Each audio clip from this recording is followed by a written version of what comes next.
मजार में मत्था टेकोगे, कहीं पीर बाबा के पास जाओगे, कहीं फकीर बाबा के पास जाओगे, कहीं बाबा के पास जाओगे, कहीं बीबी के पास जाओगे, कुछ पैसा खर्चा करोगे, फिर मुंह झुका करके चले आओ। ये मत करना। देने वाला मात्र भगवान है, कोई बाबा बीबी देने वाला नहीं होता। ठीक है, किसी मजार किसी पीर के पास मजार पे मत्थे टेकने से कुछ नहीं मिलेगा, किसी भूत को, मरे हुए मुर्दे को मत्था टेकने से कुछ नहीं मिलेगा। मिलेगा तो मुरली वाले से मिलेगा। और किसको मिलेगा? मातु पिता गुरु हरि की बानी,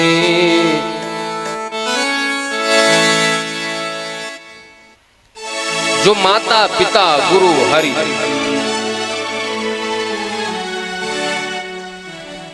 इनकी बात मानता हो। मां ने बोला बेटा कुएं में कूद जा, और लड़का कूद गया, तो भी वो भगवान के धाम को जाएगा, अकाल मृत्यु नहीं मानी जाएगी, शास्त्र कहता है, क्योंकि मां की आज्ञा का पालन किया है। पिता ने कहा कि बेटा तुम मेरे लिए अपने प्राणों को न्यौछावर कर दो। बेटे ने अपना गर्दन काट दिया तो उस लड़के को नरक की प्राप्ति नहीं होगी, वह साकेत धाम को जाएगा, क्योंकि पितृ भक्ति का पालन किया है। और सच्चा साधु संत सन्यासी कोई गुरु है, उसने कहा कि बेटा अपना घर बार परिवार छोड़ करके मेरे साथ हो जाओ। देखो गुरु कई प्रकार के होते हैं, मैं किसी बाबा बीबी की बात नहीं कर रहा हूं, जो साली सरहज ससुर सास नाती पोते बेटा बेटी में डूबा हुआ है, इसके बाद भी गुरु बना हुआ है, ऐसे पाखंडी की बात मैं नहीं कर रहा हूं। वास्तविक गुरु साधु संत विरक्त सन्यासी होने चाहिए। यदि ऐसा गुरु ने कहा कि अपना घर छोड़ करके आप प्रभु के शरण में चलो, और आपने अपना घर छोड़ दिया, तो आपको दोष नहीं लगेगा। मातु पिता गुरु हरे के बानी, बिनहि विचार करहि शुभ जानी। सच्चा गुरु है तो। अब आजकल के गुरु लोग ऐसे भी हैं, वृंदावन में कई ऐसे हैं, हो सकता है यहाँ पे किसी के वो गुरु भी हो, तो सच्ची यदि बात बोल दो तो कड़वी लगती है, सच कोई सुनना नहीं चाहता। महाराज बहुत बड़े गुरु हैं, हजारों लाखों चेले हैं, उनका काम क्या है? यदि उनके क्षेत्र में किसी की कथा हो रही है तो पहले तो उसको समझाएंगे, मान गया तो ठीक है, नहीं 5 लाख कमा रहा है तो 2.5 लाख मुझे दे दे उसमें से कमीशन पे कथा का, और उससे भी नहीं समझ में आया तो उसके हाथ पर तोड़वा देते हैं। ऐसे भी गुरु कॉन्ट्रैक्ट पे कथा चल रही है, व्यापार कर रहे हैं, लेकिन गुरु बने हुए हैं। ऐसे गुरु की बात नहीं कर रहा हूं। परम विरक्त सन्यासी साधु संत बैरागी भगवान का परम भक्त वेद पाठी ब्राह्मण यदि है तो गुरु बना सकते हो। या एक शूद्र है, एक भंगी है, नाली साफ करने वाला मिस्तर है, वो भी तिलक लगाता है, अपने घर में तुलसी पौधा रख करके पूजा करता है, गौ माता की सेवा करता है, राम कृष्ण को मानता है, अपने गले में तुलसी माला धारण करता है, तो उसको गुरु बना सकते हो यार। लेकिन किसी पाखंडी को नहीं बना सकते। ये शरीर दुर्लभ शरीर है, इस शरीर से आप भजन करने के लिए आए हुए हैं। संसार में माया है, स्वजन माया स्वजन मोहिनी माया, विमुख जन मोहिनी माया, स्व मोहिनी माया। अपने आप को देख करके लोग मोहित हो जाते हैं। दर्पण ले लिया, सुबह से शाम तक अपने मुखारविंद को निहार रहे, दुनिया का सबसे सुंदर मैं ही हूं। थोड़ा सा इधर पाउडर लगा लिया, हाँ अब अच्छा।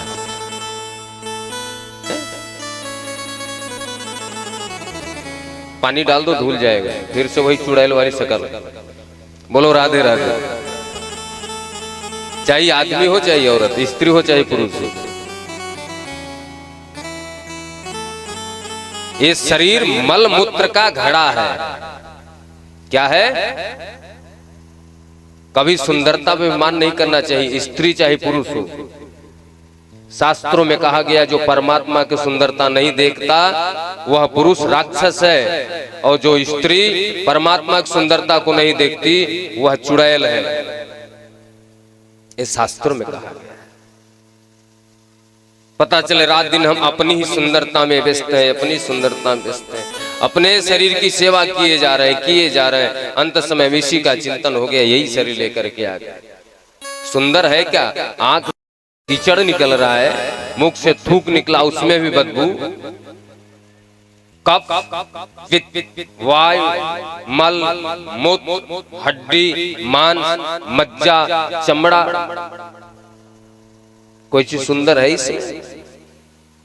नहीं। तो क्यों सुंदर मानते हो? सुंदर एक ही है, श्याम सुंदर। उसको सुंदर मानो, अपने आप को बोलो। वो घर में ऐसे ऐसे चलते रहते हैं, उसको क्या कहते हैं? किसी को पता है? भगवान के भक्त क्या कहते हैं? प्रभु आप सुंदर हो, मैं। अरे सुंदर का विलोम करो भाई, कुछ तो समझो। सुंदर भगवान के भक्त कहते हैं आप सुंदर हो, मैं छछुंदर हूं। ये आप लोगों को नहीं कहा जा रहा है, अपने ऊपर मत लेना। हाँ मैं हो सकता हूं क्योंकि मैं हूं। घर घर जाकर के भीख मांगता हूं रोटी की, तो छछुंदर का ही तो काम है।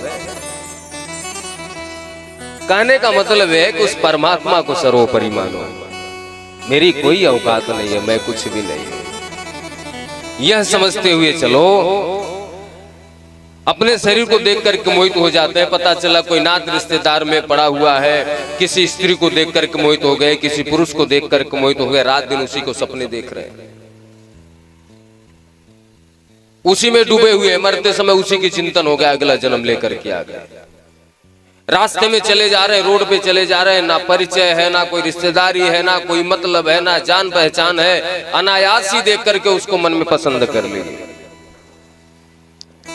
उससे मिलने की इच्छा होने लगी।